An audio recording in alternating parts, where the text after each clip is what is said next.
penolong yang setia hanyalah Tuhan Yesus. Penghibur yang selalu menemani kita dalam kesusahan hanyalah Tuhan Yesus. Haleluya, terima kasih Tuhan. Haleluya. Saat ku dalam kesesakan, yang ku harap hanya Kau Tuhan. Saat badai hidup menerpa,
kami sudah memuji, menyembah dan memuliakan Engkau. Kami yakin Bapa, melalui penyembahan yang kami naikkan dapat menyenangkan hati-Mu. Terima kasih Bapa, sebentar kami akan mendengar kebenaran akan sabda-Mu. Kami yakin Kau sudah memberi telinga bagi setiap kami murid-Mu untuk dapat mendengar kebenaran akan sabda-Mu. Engkau urapi hamba-Mu yang akan menyampaikan, dan biarlah hanya nama-Mu yang dimuliakan. Terima kasih Bapa di surga, kami sudah berdoa dan mengucap syukur. Haleluya, amin. Shalom Bapak Ibu yang dikasihi Tuhan. Pagi hari ini kita mau belajar bagaimana kita menjadi pemimpin yang penuh kasih karunia. Dan salah satu kriteria dari pemimpin yang penuh kasih karunia adalah pemimpin yang bisa membaca cuaca yang dipimpin. Apa yang dimaksud dengan cuaca? Cuaca adalah situasi dan kondisi yang terjadi pada keluarga atau organisasi atau perusahaan yang kita pimpin.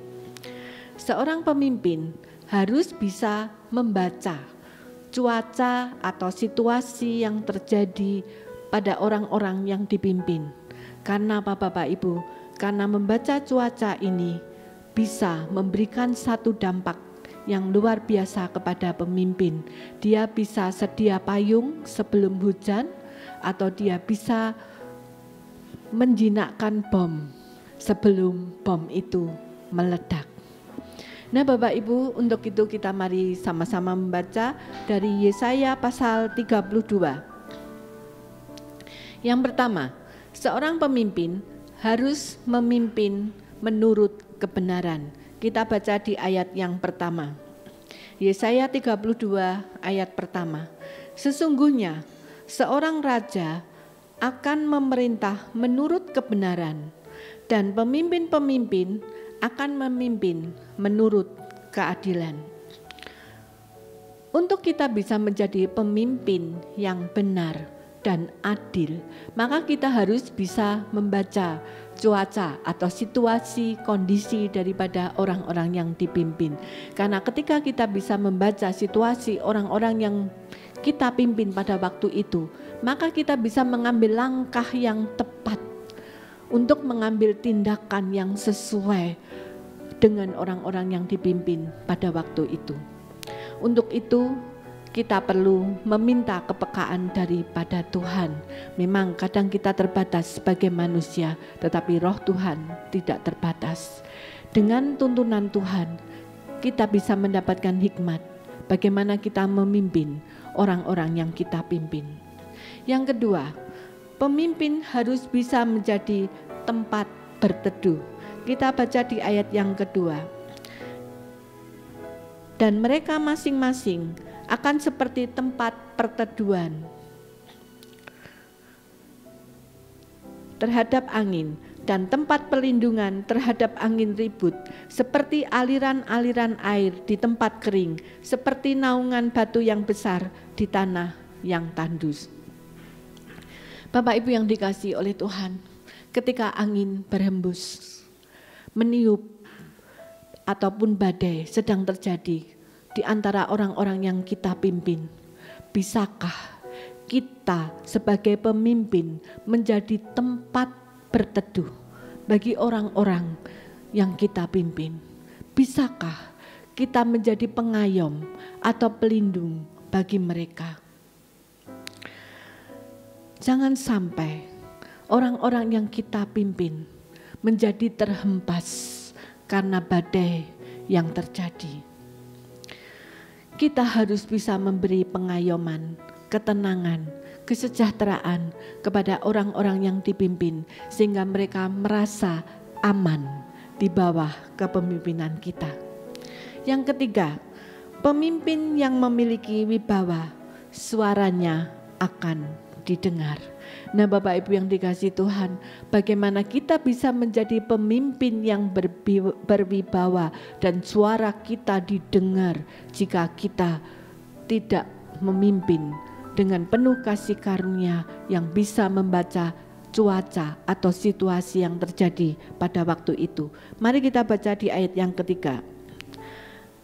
Mata orang-orang yang melihat tidak lagi akan tertutup, dan telinga orang-orang yang mendengar akan memperhatikan. Perlu kita garisbawahi bahwa telinga-telinga orang yang mendengar akan memperhatikan. Artinya orang-orang yang mendengar perkataan kita, mereka mau mendengar. Itulah saudara, sebagai pemimpin kasih karunia, kita harus bisa membaca cuaca, sehingga kita bisa mengambil langkah yang tepat, keputusan yang tepat, sehingga apa yang kita keluarkan itu menjadi satu komitmen yang benar dan didengar oleh orang-orang yang kita pimpin. Seperti Yesus, dia mengatakan bahwa kita sebagai pemimpin harus menghasilkan buah roh. Kenapa Tuhan meminta kita untuk menghasilkan buah roh? Karena ketika kita menghasilkan buah roh, maka buah roh itu akan dinikmati oleh orang-orang di sekitar kita. Mereka bisa merasa nyaman karena kita memiliki karakter yang sudah menghasilkan buah roh. Apa yang dimaksud dengan buah roh itu? Kita bisa baca di Galatia 5 ayat 23. Tetapi buah roh ialah kasih, sukacita, damai sejahtera, kesabaran, kemurahan, kebaikan, kesetiaan, kelemah lembutan, penguasaan diri. Jika kita sebagai pemimpin yang sudah menghasilkan buah roh, maka kita menjadi pemimpin yang bisa mengayomi. Seorang pemimpin yang bisa memiliki wibawa, bukan hanya gajah dibelangkoni. Kita bisa memberikan ketetapan, kita bisa memberikan perintah, tetapi kita sendiri tidak bisa menjalankan. Hati-hati Bapak Ibu, karena seorang pemimpin tidak hanya didengar perkataannya, tetapi terlebih lagi dilihat tindak tanduknya oleh tim kita. Kemudian kemudian yang keempat, pemimpin harus bisa menghentikan gosip. Jangan sampai kebenaran itu diputar balikan. Yang salah menjadi benar, sementara yang benar menjadi salah. Jika kita membiarkan gosip itu berkembang, maka kita akan termotivasi dengan hal-hal yang tidak benar. Bahkan langkah-langkah yang diambil oleh seorang pemimpin pun menjadi tidak benar. Mari kita baca di ayat 5. Orang bebal tidak akan disebutkan lagi orang yang berbudi luhur, dan orang penipu tidak akan dikatakan terhormat. Dan di ayat 7 kita baca, kalau penipu akal-akalannya adalah jahat. Ia merancang perbuatan-perbuatan keji untuk mencelakakan orang sengsara dengan perkataan dusta, sekalipun orang miskin itu membela haknya. Inilah saudara, ketika seseorang terbuai oleh ambisinya, dia memiliki ketetapan untuk mencapai ambisinya, dia bisa memutarbalikkan fakta untuk menjatuhkan seseorang. Dia bisa menceritakan hal-hal yang tidak benar untuk keuntungan dirinya sendiri. Tetapi seorang pemimpin yang bisa membaca cuaca, dia tidak akan terkecoh dengan hal-hal seperti itu. Dia bisa menyatakan kebenaran, mana yang benar, mana yang salah. Kita ingat Raja Salomo ketika kedatangan dua orang wanita yang sedang berebutan seorang bayi. Mereka berdua sama-sama mengaku bahwa anak itu adalah anak mereka. Tetapi dengan hikmat Tuhan, Salomo kemudian mengatakan, biarlah anak ini aku penggal jadi dua, dan yang separuh buat yang satu, separuh buat yang lain. Dari situ Salomo bisa melihat mana ibu kandung daripada anak ini. Seorang ibu kandung akan berkata, jangan tuanku raja, jangan dipenggal menjadi dua, biarkan anak itu menjadi milik daripada wanita yang lain. Kenapa dia katakan demikian? Karena dia enggak tega melihat anaknya dipenggal oleh raja menjadi dua bagian. Tetapi wanita yang bukan ibu kandungnya berkata, baiklah raja, silahkan penggal anak itu menjadi 2. Dan dari sini Raja Salomo mengerti mana ibu kandung daripada anak itu. Demikian juga dengan kita Bapak Ibu. Kita sebagai pemimpin, kita harus bersikap bijak. Kita harus bisa menghentikan segala gosip yang terjadi. Kita harus bisa membedakan mana yang benar dan mana yang bukan. Sebab ketika kita bisa membedakan, maka kebenaran itu akan ditegakkan. Dan secara tidak langsung kita menghentikan segala gosip yang berlaku pada waktu itu.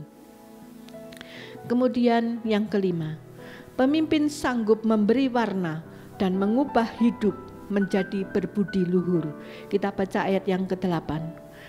Tetapi orang yang berbudi luhur merancang hal-hal yang luhur, dan ia selalu bertindak demikian. Di ayat 8 dikatakan bahwa tetapi orang yang berbudi luhur merancang hal-hal yang luhur. Memang benar Bapak Ibu, seorang yang berbudi luhur akan merancang hal-hal yang luhur, dan itu harus dimulai dari pemimpin.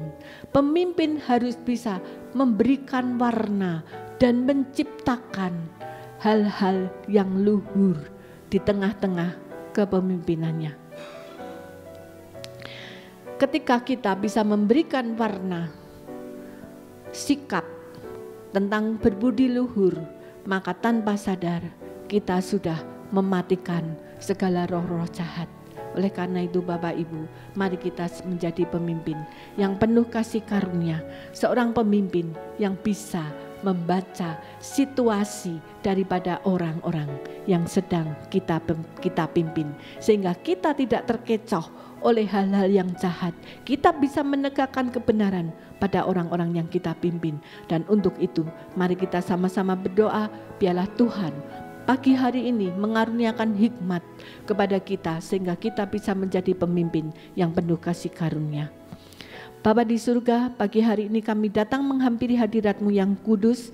Kami berdoa bagi setiap anak-anak-Mu yang pagi hari ini rindu menjadi pemimpin yang penuh kasih karunia. Seorang pemimpin yang bisa membaca situasi daripada orang-orang yang sedang dipimpin, sehingga dia tidak terkecoh di dalam kehidupannya, sehingga dia boleh menjadi berkat, dia boleh menjadi penegak kebenaran atas orang-orang yang dipimpin. Kami serahkan Tuhan setiap pribadi pagi hari ini ke dalam tangan kasih-Mu, dan biarlah Engkau menjawab kerinduan mereka untuk menjadi pemimpin yang penuh kasih karunia, seorang pemimpin yang bisa membaca situasi. Terima kasih Bapa, di dalam nama Tuhan Yesus kami berdoa dan mengucap syukur. Haleluya, amin.